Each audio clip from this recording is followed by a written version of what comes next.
Hello and welcome to Ipswich's Real Estate Podcast, a podcast where we help you navigate the often complex world of buying, selling and renting right here in beautiful Ipswich and its surrounding suburbs. I'm Steve Athanates. I'm the owner of NGU Real Estate here in Ipswich and a few other, about 6 other locations. I'm joined today by Matthew Taylor-Farrington from Purple Bunny Marketing. Yes, hello Steve. Thanks for having me. Always a pleasure, never a chore, mate. You know that. Yes. Now, obviously, we're going to have a discussion about the month that was, February 2026. What happened? Yes. Our shortest month, 28 days. What happened? Yes. Well, you need to tell me that, but how did we go? What did we do from a listing perspective and selling perspective? Well, I need to tell you. I need to tell the people, the good people of Ipswich, yes, that we opened our doors back on the 1st of November 2017 as NGU Real Estate. Since then, we've obviously grown from strength to strength and we've had some absolutely massive, monumental results. Yes. But I'm here to tell you today that in February 2026, we had the biggest month in the history of NGU Real Estate Ipswich and all my partner offices. Wow. So those offices are Ripley, Carolee, Greater Springfield, Brisbane West, which is at Forest Lake, Baval, Ipswich Central, and also a contribution very well deserved from our NGU Lifestyle team, which is headed by Amy. Yes, Amy correct. So That's insane, though. We had the biggest month ever in the history of NGU Real Estate in a 28-day month. Yep. Right, so super excited, very tired. So if I look like death. And then Matt showed up and said, you have to do your podcast. I have to do my podcast.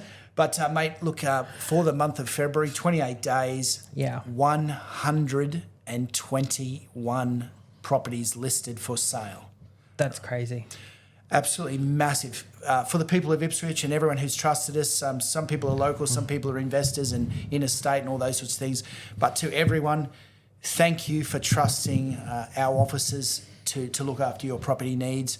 Effectively, we're listed more than 4 properties every single day in the month of February. Yep. All right, so huge. Thank you. And so that's listing. Yep. What did we do? What did we sell then? We didn't quite sell 4 a day, all right? I need to preface that before everyone gets too excited. He'd be even more tired if he did. I'd be more tired if we did. But, yes. But look, we did have an absolutely cracking month. 97 properties sold in 28 days. So we didn't quite crack the ton, right, in terms of sales, but real close, 97 sales, which is unbelievable. That equates to nearly $83 million worth of Ipswich real estate sold in the month of February. Yes. That's why we're tired. That's why we're tired. Big month. That's why the energy's low. I know, I'm trying to pump myself up. I had an energy drink before I came on and everything. Yes. All right, so that's the buying and selling. Was there any markets that you saw in particular, and obviously there's a lot of properties, but was there any markets in particular that you saw that were, I guess, hotter than others, or was it still relative to what we've talked about before, where people are still considering, they're looking for that lifestyle, they're looking for those properties that are more rural, a little bit more land, so they've got space to, have the pool, have that sort of stuff? What are we seeing? Look, every sector, every suburb is strong, and we're seeing unprecedented price growth. Believe it or not, we had something like, it was 23 sales that were over $1 million. Yeah, that's crazy. And a lot of them well over $1 million. We had some 1.8s, some properties in the $2 million range. So some really strong results. And, the market, it's like it has an insatiable appetite for Ipswich property. Unfortunately, the biggest thing we have is we don't have enough to sell. No, correct. We still actually have, believe it or not, even with 121 listings, we still have a stock shortage. Yes. And I guess if you're a seller, the key factor is that there's more buyers than there is houses to buy. Yes. So 95% of all the houses we sell, and we sold 97 of them, are in multiple offer. So we've got sometimes 2, 3, Sometimes probably the most we've had for a while is we've like had 27 offers on one property. Yes. So like when you're in that sort of territory, what we know is that competition is the number one driver of price. Yes. If you've got one person who wants to buy it, that's good. If you've got two people, that's better. If you've got 3, 4, 5, 6, that's the best circumstance you can hope for in real estate, because people are being forced to fight it out. Yes. And you know, the days of trying to sort of nickel and dime and sneak up on a price, we're saying to people, all the games are over. We've got 3 offers or 5 offers or 12 offers or whatever it is. Yep. I just need your very best offer on your very best terms. Yes. And then we say, just give me that number. The number that if you don't get it for that price, you're happy to walk away. And I can tell you, mate, a lot of times we are actually surprised, shocked at what someone's prepared to pay for a property if they really want it. So if you're thinking about selling, if you've ever contemplated it, I promise you there's never been a better time than right now. This market is smoking hot. Agreed. And clearly, you know, all the doom and gloom in the media around the interest rates and the effects it's having on the market, it's not doing anything, really. Well, it hasn't so far. We've obviously had one interest rate rise. Yes. Inflation is not good. No. And they're tipping we could get a second. Now, we've said this for a long time, like what could potentially slow this market down? Well, sadly, we are now experiencing a war in Iran. Obviously, for anyone affected, we're sorry. It's not great for anyone. And obviously, if you've got loved ones in those areas, our heart goes out to you. It's obviously deeply concerning. But obviously, it's a factor that we can't control. Yes. Is that enough to disrupt the market? I don't know. Yes. And no one really does. We've seen it heavily influence the share market. Yes. Correct. We've seen Bitcoin. Yes. You know what I mean? Like there's some strange things that are happening out there which are being affected by external factors that no one can control. Yes. So, like I said, we said what could stop it. We didn't see any factors that could stop it. No, correct. Yeah. But now this war, hopefully it doesn't go on for too long and things go back to normal. Yes. But obviously deeply concerning what's happening in the world right now. But fingers crossed this doesn't go on for too long, and obviously there's some sort of resolution met in regards to this Iran war. But but apart from that, there's nothing slowing this market down. No, and I mean, apart from what you just said, I can't see much affecting it, really. No.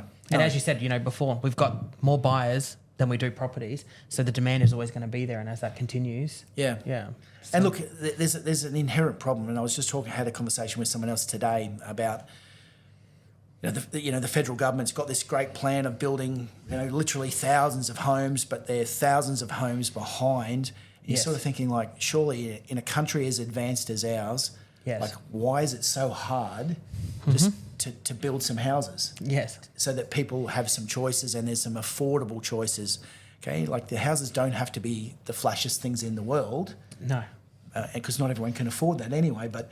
Yes. Like, why is it so hard to build some houses, release some land, build some houses, and take some pressure off people who are obviously clearly struggling to get in? Correct. And that's the concerning thing is if you own a house, you think, oh, happy days, right? But if you're not in the market and you're trying to get in, we've talked about this. You can't save quick enough.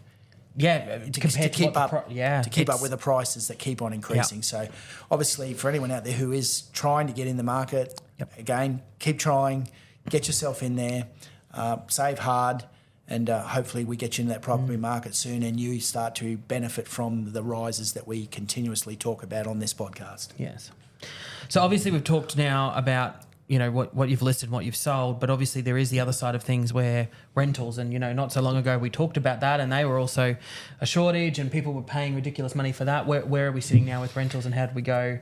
Yeah, look, the rental market is still, it's not out of control. Obviously prices are still pushing along, but not as fast as obviously house prices are going up in terms of for sale. Yes. For rent, we're still seeing modest increases and not huge, ridiculous competition for properties.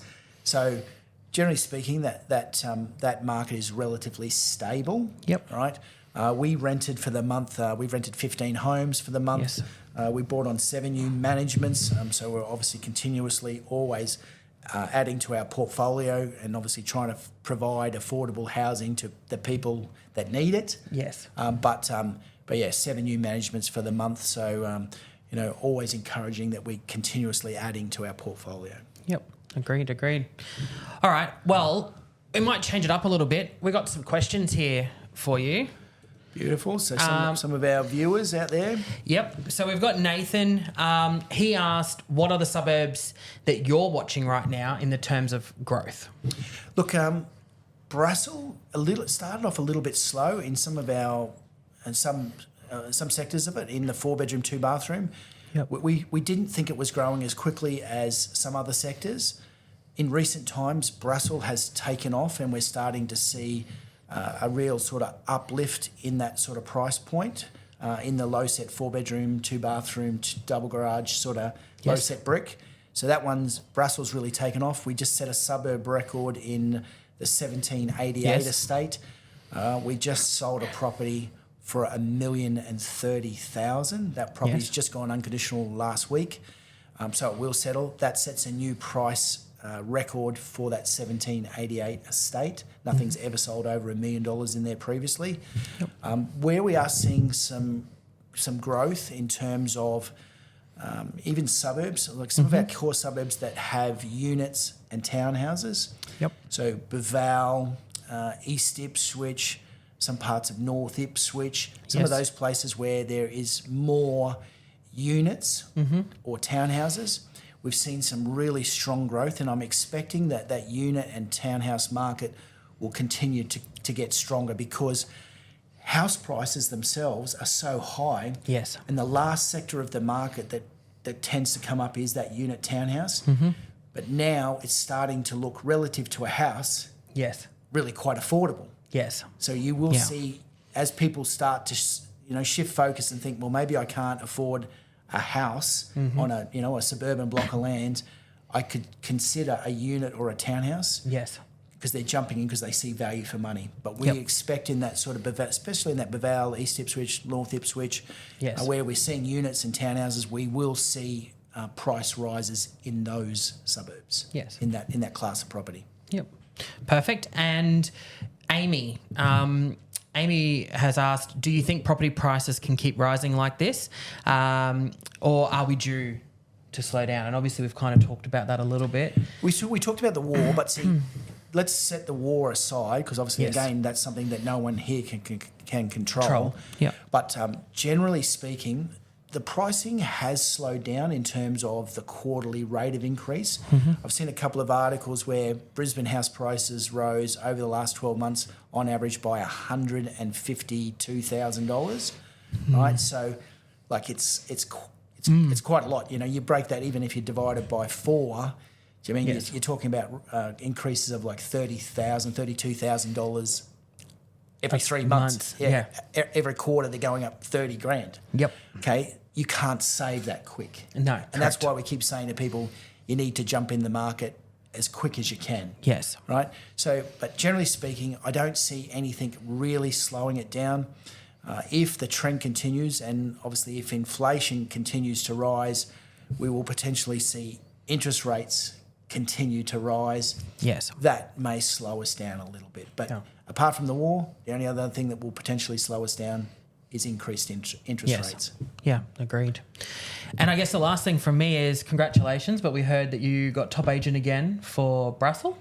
6 years in a row. Yes. We're Agency of the Year again as well for Brussels. Obviously, this is our head office where we're filming this podcast today. Yes. So to the people of Brussels, both who live here and our external investors, thank you so much for trusting myself, my team, everyone who's associated with our support staff, our contract administrators. We all pulled together to get this job done, but we have obviously had unprecedented success again in that Brussels market. And obviously that 3 Aramac, that's just one example of another record price that we've set here in Brassel. Yeah. So I think the market's looking at us to say, okay, well, you set the tone for the market, particularly here in Brassel. Like obviously there's a number of other suburbs that we obviously do very, very well in. Yes. But yeah, we just won Agency of the Year again for Brassel for the 6th year in a row. So to the people of Ipswich and surrounding and our investors, thank you so much. We appreciate it. Well, that's all I've got. That's all I've got too. As you know, we're exhausted. That 28-day month, that really came around quick. Yep. And how quick is this year going? I know. I can't believe we're in March already. We're in March, and like honestly, Christmas feels like a long time ago. So, yes, it sure does. Now, guys, obviously, just like Nathan and Amy who wrote into us, we'd love to hear your feedback. Your feedback is important to us. If you'd like to ask any questions, comment on what we're talking about, please subscribe to the link below. We'd love to hear from you. Yes. Once again, Matthew Taylor-Farrington from Purple Bunny Marketing. Thank you for your time, mate. Thank you. Thanks for having me. Always a pleasure. So just to finish off, obviously, I'm Steve Athanates. I'm the owner of NGU Real Estate here in Ipswich. If you'd like to see more of what we're talking about, join us for our next episode of Ipswich's Real Estate Podcast.